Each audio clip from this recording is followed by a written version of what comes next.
আল্লাহর কাছে আবদার করবে, আল্লাহ বলবে রে ও জাহান্নাম একটু অপেক্ষা কর, আমি আল্লাহ বিচারটা শেষ করিয়া দেই। বিচারটা শেষ করার পরে এরপরে তোর কাছে গুনাহগার গুলো পাঠাইয়া দিব। জাহান্নাম থামতে রাজি না। আল্লাহ তাআলা বলেন ও জাহান্নামের শিকল দিয়া ধরে রাখ, জাহান্নামকে শিকল দিয়া বেঁধে রাখ। 70,000 রহমতের ফেরেশতারা জাহান্নামটাকে বেঁধে ধরে রাখতে পারে না। আমার নবী সিজদায় পড়ে কাঁদেন, ও আল্লাহ জাহান্নামের ভিড়াও ভিড়াও, আমার একটা উম্মত যেন জাহান্নামে না যায়। জাহান্নামের ভয় আমার নবী সিজদায় পড়ে কান্না শুরু করবেন। আল্লাহ বলেন ও নবী আপনি একটুও কাঁদবেন না, আপনার উম্মতের জাহান্নামে আমি আল্লাহ দিব না। আল্লাহ কুদরতের হাতে একটু পানি দিয়া ফেরেশতাকে বলবে জাহান্নামের গায়ে ছিটায়া দাও। আল্লাহর দেওয়া কুদরতের হাতের পানি জাহান্নামের গায়ে ছিটায় দেওয়া মাত্র জাহান্নাম পেছন দিকে দৌড়াবে। ফেরেশতারা বলবেন ওরে মালিক, শিকল দিয়া যেই জাহান্নামের ধরে রাখতে পারি না, একটু সামান্য পানি দেওয়া মাত্র জাহান্নাম পেছনে চলে গেল। এটা কেমন বরকতের পানি? এটা কি জমজমের পানি নাকি কাউসারের পানি নাকি আবে হায়াতের পানি? আল্লাহ বলবেন এটা তো কাউসারের পানিও না, জমজমের পানিও না, এই পানি হলো আমার গুনাহগার বান্দার চোখের পানি। আমার গুনাহগার বান্দা নবীর উম্মতেরা ঘুমায় নাই, গুনার ভয়ে জাহান্নামের ভয়ে চোখের পানি ছেড়ে কান্না করেছে। এরে আল্লাহর বান্দা, এরে যুবক, একটু আমলনামার দিকে চোখ দুটো বন্ধ করে তাকায় দেখো। গুনার কারণে আমার হাত না পাক, আমার জিহ্বা না পাক, আমার অন্তর না পাক। গুনার কারণে আমার চোখ দুটো না পাক, আমার পা না পাক। আমার মতো জাহান্নামের আসামি আর কেউ নাই। আজকে এই ময়দানে চোখের পানি ছেড়ে আল্লাহকে মায়া করে ডাক দাও রে মালিক, আমি জাহান্নামের আগুনে জ্বলতে পারবো না। কেউ যদি একটা বেত দিয়া বাড়ি দেয় সহ্য করতে পারি না রে আল্লাহ। গুনাহ নিয়ে কবরে গেলে কবরের মাটির চাপ কেমনে সহ্য করবো রে মালিক। গুনার কারণে আমার দিলটা পাথর হয়ে গেল, চোখে পানি নাই। গুনার কারণে দিলটা পাথর, চোখে পানিও নাই। এরে আল্লাহর বান্দা, ডানে বামে তাকায় দেখ কার চোখে পানি, কার চোখে পানি। হাতটা বাড়ায়া দোয়া নাও, কান্নাওয়ালার দোয়া খালি ফেরত যাবে না। ওরে কান্নাওয়ালা বান্দা, চোখের পানি ছেড়ে আল্লাহর কাছে ক্ষমা চাও। ও আল্লাহ, কারো আল্লাহ তুমি কাউকে খালি ফিরায় দিও না। জাহান্নাম থেকে মুক্তির ব্যবস্থা করে দাও। গুনাহ করে জীবনটারে নষ্ট করেছি, আজকে তওবা করলাম, আর গুনাহ করব না, আর গুনার পথে যাব না রে আল্লাহ। আর নামাজ ছাড়বো না, বেপরদায় চলবো না, মা বাবাকে কষ্ট দিব না, আলেম ওলামাদের বিরোধিতা করব না। আয় আল্লাহ, চোখ দিয়া গুনাহ করব না, হাত দিয়া গুনাহ করব না, জবান দিয়া গুনাহ করব না, পা দিয়া গুনাহ করব না। ও আল্লাহ, কুদরতের নজর দিয়া তাকায় দেখেন আপনার পাগলের দলেরা চোখের পানি ছেড়ে আপনার দরবারে তওবা করে ক্ষমা চায়। আয় আল্লাহ, এই ময়দানে কি আপনার আপন বান্দা কেউ নাই? মেহেরবানি করে সবাইকে মাফ করে দেন। আল্লাহর নবী বলেন বান্দা কান্না যদি না আসে, কান্নার বাহানা করো, তাতেও সওয়াব। কান্নার বাহানা করো, তাতেও সওয়াব। আল্লাহর কাছে কান্নাওয়ালা চক্ষু চাও। ও আল্লাহ, কান্নাওয়ালা চক্ষু দান করেন আল্লাহ, কান্নাওয়ালা চক্ষু দান করেন আল্লাহ, কান্নাওয়ালা চক্ষু দান করেন আল্লাহ। জিকিরওয়ালা জিহ্বা দান করেন আল্লাহ, জিকিরওয়ালা জিহ্বা দান করেন আল্লাহ, জিকিরওয়ালা জিহ্বা দান করেন আল্লাহ। আখিরাতের ফিকিরওয়ালা কলব দান করেন আল্লাহ। গুনাহমুক্ত জিন্দেগি দান করেন ও মালিক। জীবনে আর গুনাহের পথে যাব না রে আল্লাহ। তওবার দরজায় আমাদের কবুল করে নাও। ওয়া ইযা সাআলাকা ইবাদি আন্নী ফাইন্নী করিব উজিবু দাওয়াতাদ দাঈ ইযা দাআন ফালইস্তাজিবু লি ওয়ালইউমিনু বি লাআল্লাহুম ইয়ারশুদুন।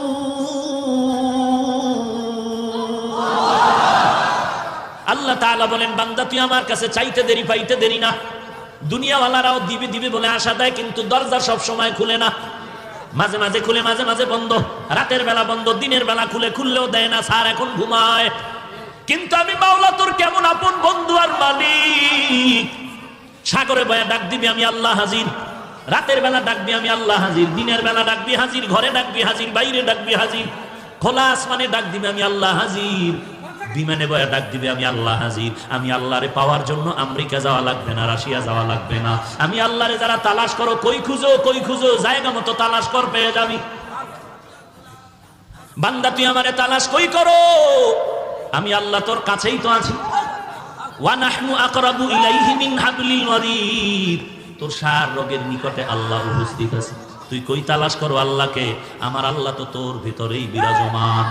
আল্লাহ তাআলা ঠিকানা দিয়া বলেন, ওয়া ফি আনফুসিকুম আফালা তুবসিরুন। हर रंग में तू, हर बू में तू, हर जा में तू, हर दम।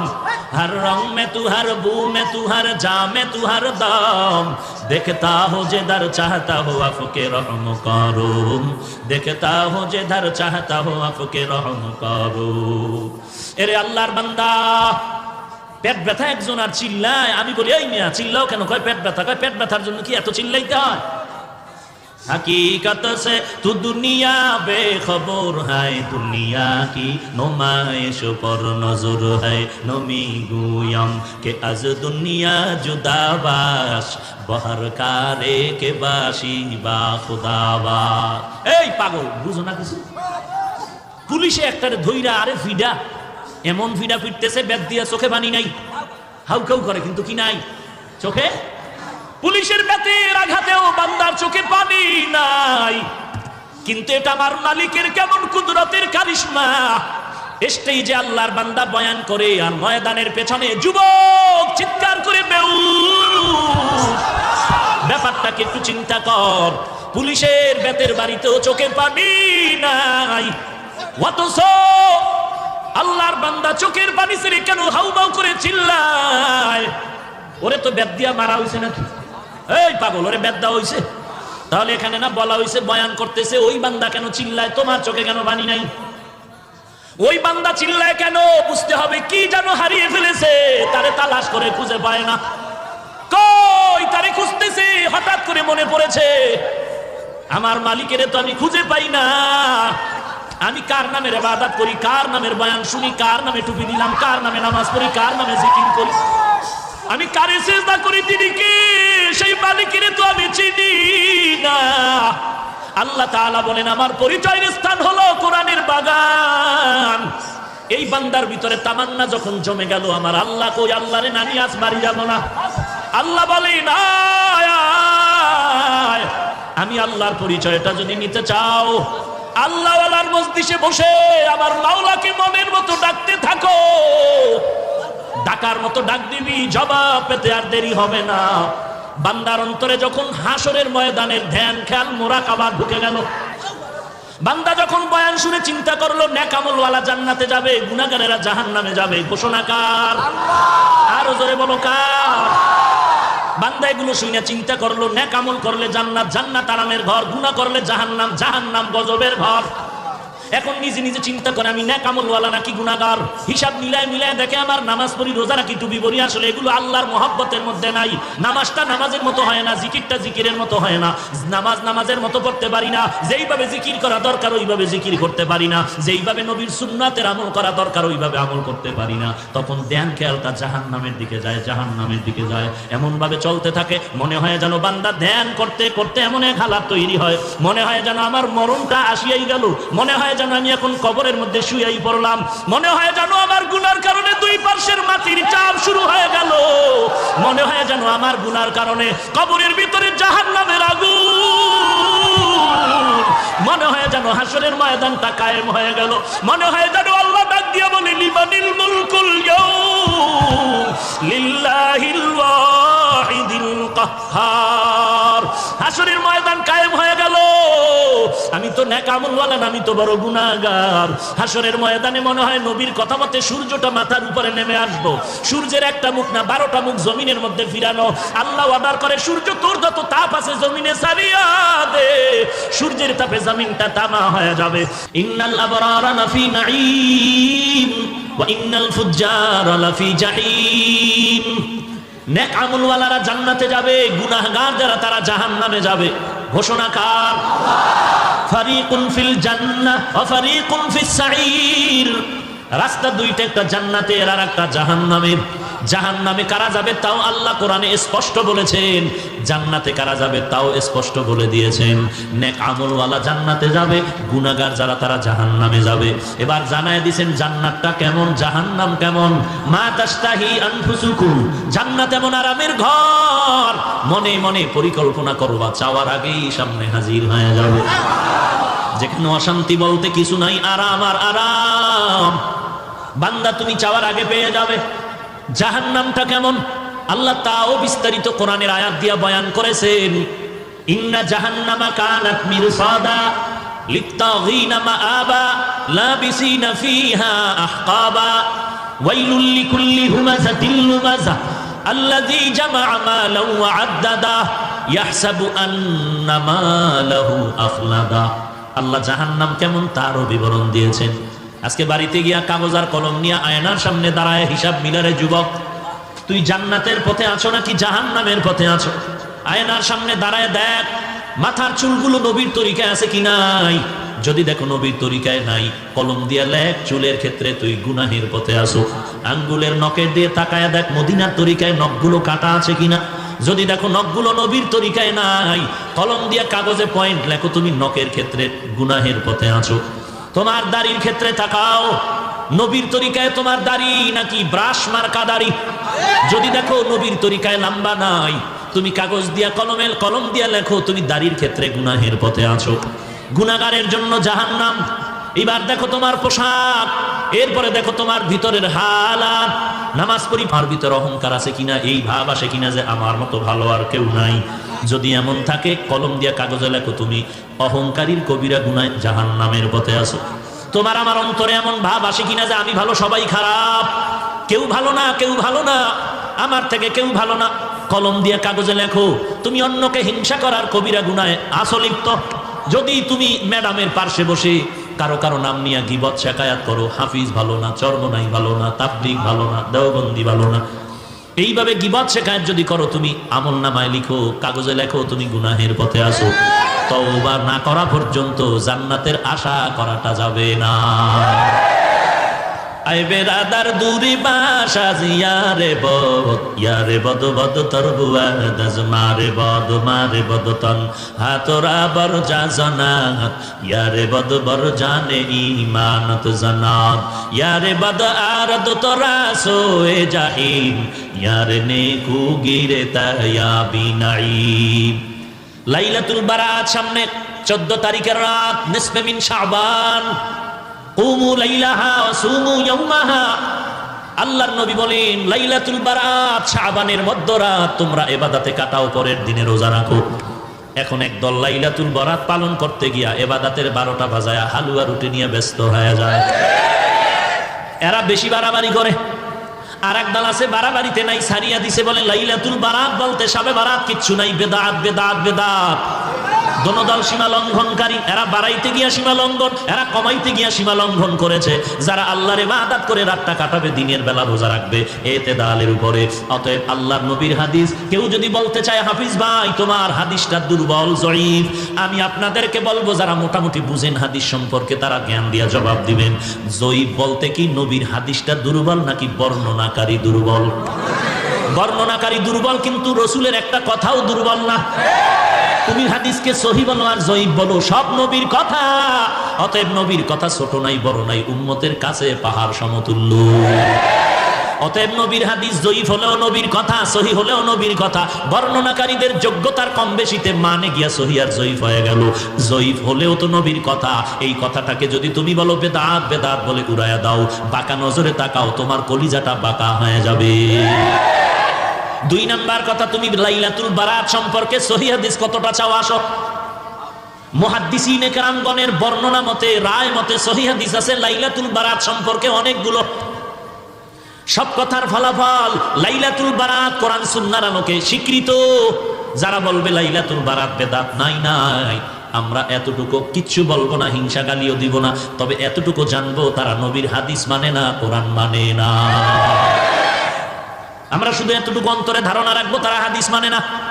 কোনো গালি দেওয়ার দরকার নাই, বিচারক তো আল্লাহ আছেন। আমার গালি দিয়া খামোখা গুনাহ নেওয়ার দরকার নাই, আমার গীবত শেখায়াত করে গুনাহ নেওয়ার দরকার নাই।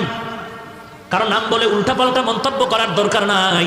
আল্লাহ তো মাঝে মাঝে দেখায় দেয়, একটা অন্যায় একবার দুইবার তিনবার করলে মা ও সন্তানকে ছাড় দেয় না।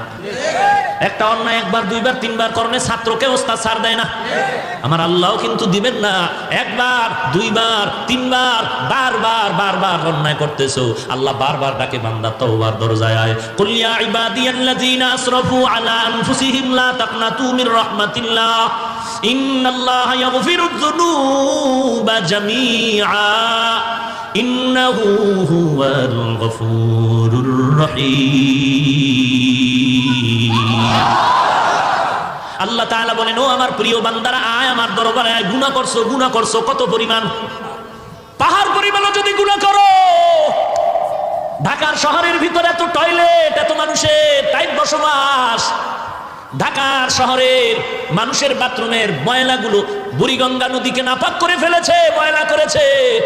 বলে হাজার হাজার লাখ মানুষ ঢাকার শহরে বসবাস করে, যখন বাথরুমগুলো বুড়িগঙ্গা নদীর মধ্যে পড়ে যায়, তুই কোনো টেনশন করিস না। আমার মাওলা এমন একটা জোয়ার ভাটার ধাক্কা যদি লাগায় দেয়, তোর এই হাজার কোটি মানুষের ময়লা দ্বারা এই পানিগুলো, বঙ্গোপের পানি নাপাক করতে পারবে না। এরে বান্দা, তুই যদি পাহাড় সম পরিমাণ গুনাহ করেছ, এমন যদি হয়, তারপরে তুই মনে রাখ, তোর এই গুনার থেকে আমার রহমত অনেক বড়। সুলাইমান নবীর বাবা দাউদ আলাইহিস সালামকে আল্লাহ বললেন, এরে দাউদ, আমি তোমাকে নবুয়ত দান করলাম, হুকুমত দান করলাম, শুকর আদায় করো নেয়ামতের। দাউদ নবী বললেন, পারবো না। কেন পারবি না? বলে, আল্লাহ আপনি তৌফিক না দিলে পারবো না। আল্লাহ কয়, দিলাম। দাউদ এবার শুকর আদায় কর। দাউদ আলাইহিস সালাম বলেন, এবারও পারবো না। কেন রে দাউদ, তৌফিক দিলাম, পারবি না কেন? দাউদ আলাইহিস সালাম বলেন, ওরে মালিক, আমি যে শুকরটা আদায় করব সেই তুলনায় আপনার তৌফিক অনেক বড়। আল্লাহ বলেন, তুই যখন বুঝতে পারছো তোর শুকরের তুলনায় আমার তৌফিক অনেক বড়, তোর শুকর ছোট, এই যে নিচু হয়ে নিজেরে ছোট মনে করেছো, এই বিনয়টাকে আমি শুকর হিসাবে কবুল করে নিলাম। এরে নবীর উম্মতের দল, পাহাড় সম পরিমাণও যদি গুনাহ করো, আল্লাহ ডাকে, বান্দা তওবার দরজা খোলা। 24টা ঘন্টা বান্দা আল্লাহকে ডাকে, আল্লাহকে ডাকে, আল্লাহকে ডাকে। কিন্তু এমন একটা সময় রাত দিনের মধ্যে আছে, যেই সময় বান্দা আল্লাহকে ডাকে না, বরং আল্লাহ তার বান্দাকে ডাকে। অতি গভীর হয় রজনী যখন, নীরবে প্রভুর নাম জপিও তখন। প্রভুর করুণা যদি পাইবারে চাও, প্রভুর করুণা যদি পাইবারে চাও, গভীর রাতে উঠে প্রভুর গুণগান গাও, গভীর রাতে উঠে প্রভুর গুণগান গাও। এমন একজন নবী নাই যে গভীর রাতে আল্লাহর সাথে কথা বলেন নাই। এমন একজন আল্লাহর নবীর সাহাবী নাই যে গভীর রাতে আল্লাহর সাথে ডাইরেক্ট কথা বলেন নাই। ওই সময়টা আল্লাহর সাথে কথা বলার লাইনটা ক্লিয়ার। আল্লাহ বলেন, আমি প্রথম আসমানে এসে ডাকি, উদউনি আস্তাজিব লাকুম। বান্দা তুই আমাকে ডাক দে, আমি জবাব দেওয়ার জন্য প্রথম আসমানে রেডি হয়ে আছি। আয় আল্লাহ, গুনাহমুক্ত জিন্দেগিতে নবীর সুন্নতের আমলওয়ালা বানায় দাও, আমিন। আলহামদুলিল্লাহি রাব্বিল আলামিন। রব্বানা যালামনা আনফুসানা ওয়া ইল্লাম তাগফির লানা ওয়া তারহামনা লানাকুনান্না মিনাল খাসিরিন। ইয়া আরহামার রাহিমিন, ইয়া আরহামার রাহিমিন, ইয়া আরহামার রাহিমিন। রব্বিরহামহুমা কামা রব্বায়ানি সগীরা, রব্বিরহামহুমা কামা রব্বায়ানি সগীরা। ও আল্লাহ, তাকায় দেখেন, আমরা সবাই জাহান্নামের আসামি। গুনাহটা করিয়া জীবনটারি নষ্ট করে ফেলেছি রে মালিক। কত ওলামায়ে কেরাম, কত সাদা দাড়িওয়ালা হাজী সাহেব, আয় আল্লাহ কলিজার টুকরা কত যুবক, আয় আল্লাহ কত সাদা দাড়িওয়ালা, কত চাকরিজীবী, কত ব্যবসায়ী, কত ছাত্র ভাই, কত ছোট ছোট বাচ্চা, পর্দার আড়ালের কত মা বোনেরা হাত তুলেছেন। আয় আল্লাহ, গুনার কারণে হাত তুলতে পারো লজ্জা পাই, তারপরেও আপনার দরওয়াজা ছাড়ি নাই রে আল্লাহ। আয় আল্লাহ, মেহেরবানি করে আমাদের মাফ করে দেন। কত বড় বড় বেঈমানেরও তো আপনি মাফ করে দিয়েছেন রে আল্লাহ। আমরা তো আপনার আদরের নবীর উম্মত, নবীজির মুহাব্বতে আমাদের মাফ করে দেন। আয় আল্লাহ আজকের মাহফিল কবুল করে নেন, মাদ্রাসা কবুল করে নেন, সমস্ত মসজিদগুলো কবুল করে নেন, সারা দুনিয়ায় মুসলমানের হেফাজত করেন, বাংলাদেশ শান্তির দেশ বানায় দেন, ইসলামের জন্য দেশ রক্ষায় যারা জীবন দিল মাফ করে দেন, প্রশাসনিকভাবে যারা কাজ করে দেশ ও দিনের খাদেম বানায় দেন। আয় আল্লাহ নবীজির সুন্নতওয়ালা আমলি জিন্দেগি দান করেন আল্লাহ। আয় আল্লাহ গুনাহের প্রতি ঘৃণা জমায়া দেন আল্লাহ। আয় আল্লাহ কারো হাত খালি ফিরাইয়া দিয়েন না রে মালিক। ও দয়ার মালিক, গুনার কারণে দিলটা পাথর, চোখে পানি নাই, কান্নাওয়ালা চক্ষু দান করেন আল্লাহ, কান্নাওয়ালা চক্ষু দান করেন আল্লাহ, কান্নাওয়ালা চক্ষু দান করেন আল্লাহ। আয় আল্লাহ এখানে যারা হাত তুলেছে অনেকের মা নাই, অনেকের বাবা নাই, অন্ধকার কবর থেকে দোয়া চাই রে সন্তান। ওই মা বাবার চেহারাটাও কি মনে পড়ে না? কত দিন রাত আমি অসুস্থ বিছানায় পড়ে আছি, আমার মা মাথার কিনারায় সারা রাত্র সজাগ ঘুমায় না, সন্তান অসুস্থ। ও দয়ার মালিক, কুদরতের নজর দিয়ে তাকায় দেখেনি ময়দানে কারা ইয়াতীম, ইয়েতিমের দিকে তাকাইয়াও কি মায়া হবে না রে আল্লাহ? আয় আল্লাহ সবার কবর জান্নাতের বাগান বানায় দেন, যারা বেঁচে আছেন হায়াত বানায় দেন আল্লাহ। আয় আল্লাহ আপনার ইলম ও মারিফত দিয়া সিনাটারে ভরপুর করে দেন আল্লাহ। আয় আল্লাহ হেদায়েতের নূর সিনায় দান করে দেন। আয় আল্লাহ কোরআন ও হাদিসের ইলমের নূর দিয়া সিনাটা ভরপুর করে দেন আল্লাহ। গুনাহের প্রতি ঘৃণা জমায়া দেন আল্লাহ, নেক আমলের আগ্রহ বাড়ায়া দেন আল্লাহ।